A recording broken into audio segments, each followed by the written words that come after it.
Hello genius, welcome to our channel enlightenment physics. আজ আমরা ইলেকট্রোস্ট্যাটিক্সের electric field intensity বার করার পদ্ধতি শিখব। কোনো একটি আধানের ইলেকট্রিক ফিল্ডের মধ্যে মানে তড়িৎ ক্ষেত্রের অঞ্চলের মধ্যে কোনো একটি বিন্দুতে তড়িৎ ক্ষেত্রের প্রাবল্যের মান কী করে নির্ণয় করব তা আমরা আজ দেখব। তো আগের ভিডিওতেই আমরা ইলেকট্রিক ফিল্ডের ফিল্ড সম্বন্ধে যাবতীয় জিনিস আলোচনা করেছিলাম। তো একটু রিওয়াইন্ড করে দিই।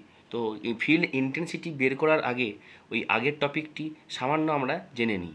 তো আগের দিন আমরা দেখেছিলাম যে যদি আমরা একটি প্লাস কিউ আধানকে রাখি, সেই প্লাস কিউ আধানের চারপাশে একটি অঞ্চল থাকে। সেই অঞ্চলের মধ্যে দ্বিতীয় একটি কোনো আধানকে আনলে, সেটি প্লাস হোক কি মাইনাস হোক, সেই আধানের ওপর এই প্লাস কিউ আধানটি একটি বল প্রয়োগ করতে পারে।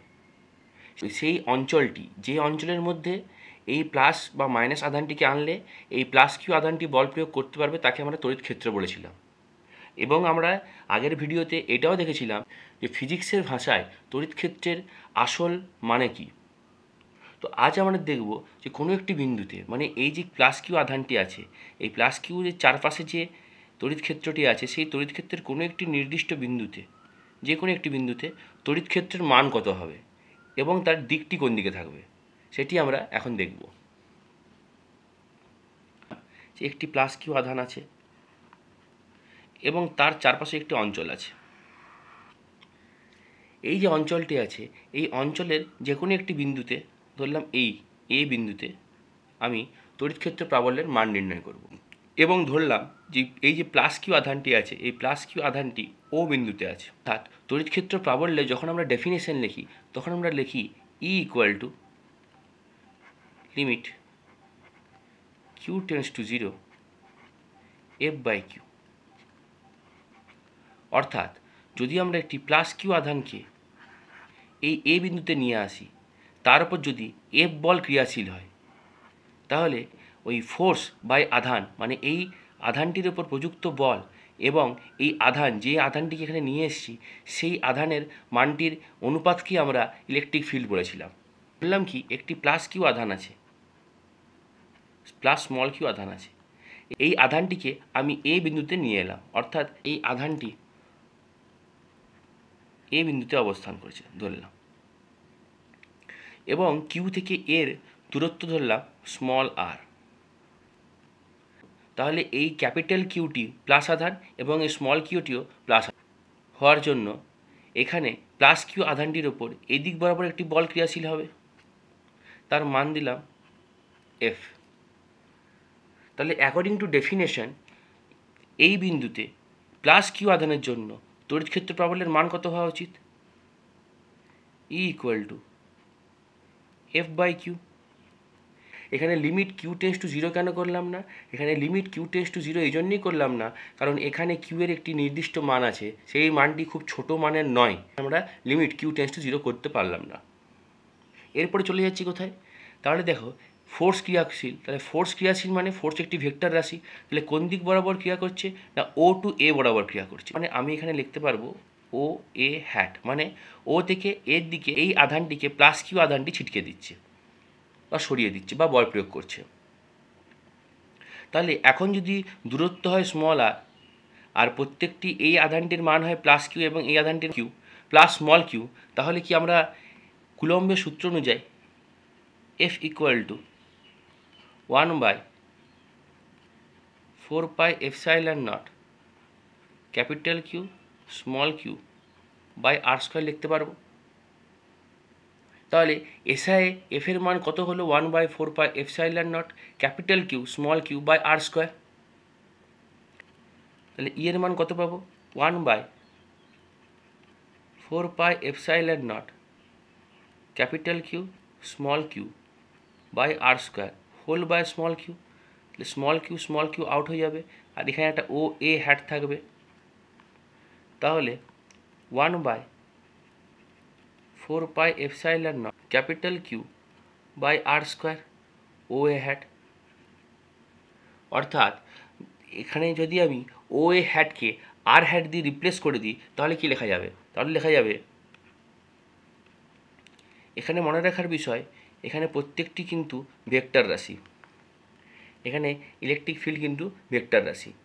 তাহলে 1/4πε0 Q/r² r হ্যাট। তাহলে এখানে যদি আমি আর হ্যাটকে ভেক্টর দিয়ে রিপ্লেস করে দিই তাহলে কত আসবে? ই ভেক্টর সমান আসবে 1/4πε0 ক্যাপিটাল Q/r3 আর ভেক্টর। তাহলে এখানে কি দেখতে পেলাম? এই মানটি হয়ে গেল কিউ থেকে স্মল আর দূরত্বে যে কোনো বিন্দুতে তড়িৎক্ষেত্র প্রাবল্যের মান এবং দিক। যদি আমরা এখানে প্লাস কিউ আধান না এনে মাইনাস কিউ আধান নিয়ে আসতাম তাহলে কি হতো? তাহলেও কিন্তু এইখানে দেখো, যেহেতু আধানের মানটি পরিবর্তন হয়নি, তাহলে এখানে কিন্তু এই ফর্মুলাটাই আসতো, এই ফর্মুলা দিয়ে আমরা লিখতে পারতাম। কিন্তু শুধুমাত্র কি পরিবর্তন হতো? এখানে এই মাইনাস কিউ আধানের ওপর এই বরাবর বল প্রযুক্ত না হয়ে এই বরাবর বল প্রযুক্ত হতো, মানে এই প্লাস কিউটি মাইনাস কিউটিকে আকর্ষণ করে নিত এই সমীকরণ থেকে। তাহলে এই সমীকরণ থেকে আমি কি দেখতে পারতাম? E equal to 4πε0 capital Q small Q r²।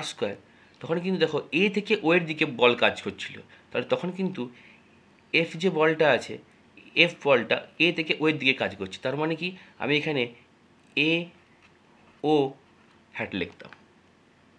অর্থাৎ যদি এই দিকটা আমি প্লাস আর ধরেছিলাম তাহলে এই দিকটা আমাকে মাইনাস আর ধরতে হবে। অর্থাৎ এর পরের লাইনে কি লিখব? 4πε0 capital Q small Q r²। আচ্ছা, এটা হোল বাই একটা স্মল কিউ ছিল, তাহলে whole by small q into a o hat. তাহলে স্মল কিউ কেটে যাবে, তাহলে কি পড়ে থাকবে? তাহলে যদি আমরা এ ওকে এদিকে ধরেছিলাম, অর্থাৎ যদি আমরা ও একে প্লাস আর ধরছিলাম, তাহলে এ ওকে মাইনাস আর ধরতে হবে, মানে এদিক বরাবর বল ক্রিয়াশীল হয় মাইনাসে ধরবো। তাহলে 1/4πε0 capital Q by r² minus r hat. অর্থাৎ এখানে লব্ধি প্রাবল্যের মান কত হবে? 1/4πε0 ক্যাপিটাল কিউ বাই r3। এখানে আর ভেক্টর দিয়ে রিপ্লেস করে দিলাম আর আগে মাইনাস সাইনটি নিয়ে এলাম। তাহলে খেয়াল রাখার বিষয় যে ইলেকট্রিক ফিল্ড একমাত্র ভেক্টর দিয়ে লিখলেই তখন কিন্তু সাইন ক্যারি করবে। যদি আমরা একটু ভেবে দেখি, ইলেকট্রিক ফিল্ড কিন্তু দেখো এই যা মান এসছে আর এখানে যা মান এসছে, মান দুটি কিন্তু সমান। যদি আমরা এই ভেক্টরটা না লাগাই তাহলে কিন্তু মান দুটি সমান। ভেক্টর লাগানোর জন্যই মাইনাস সাইনটা এসছে। এখানে এদিক বরাবর বল ক্রিয়াশীল হওয়ায় প্লাস আর হ্যাট এই যদি ধরেছিলাম, যখন আমরা মাইনাস চার্জ রেখেছি তখন এদিক বরাবর বল ক্রিয়াশীল হয়, তাহলে এদিক বরাবর যদি প্লাস আর ধরেছিলাম তাহলে এদিক বরাবর আমরা মাইনাস আর ধরব। তাহলে একটা জিনিস খুব খেয়াল রাখা প্রয়োজন, ইলেকট্রিক ফিল্ডের মান কিন্তু সাইন ক্যারি করে না। একমাত্র যদি ভেক্টর নিয়ম লাগায় সেক্ষেত্রেই কিন্তু ইলেকট্রিক ফিল্ডের মানের আগে মাইনাস বা প্লাস সাইন আসে। যদি ভেক্টর না লাগায় তাহলে কোনোভাবেই কোনো মতে আমাদের ইলেকট্রিক ফিল্ডের মানের আগে মাইনাস সাইন আসবে না, করে না। ইলেকট্রিক ফিল্ডের মান সাইন ক্যারি করে না। পরবর্তী ক্ষেত্রে দেখতে পাবো যে পোটেনশিয়ালের মান কিন্তু সাইন ক্যারি করে। ঠিক আছে, এইটা মাইন্ডে রাখলে অনেক অঙ্ক আমাদের ইজিলি সলভ হয়ে যায় যে ইলেকট্রিক ফিল্ড কখনো সাইন ক্যারি করবে না। অর্থাৎ প্লাস আধান রাখি কি মাইনাস আধান রাখি, আমাদের ইলেকট্রিক ফিল্ডের মান কিন্তু সেম হবে, শুধুমাত্র ভেক্টর রাশির জন্য ওখানে মাইনাস প্লাস সাইন আসবে।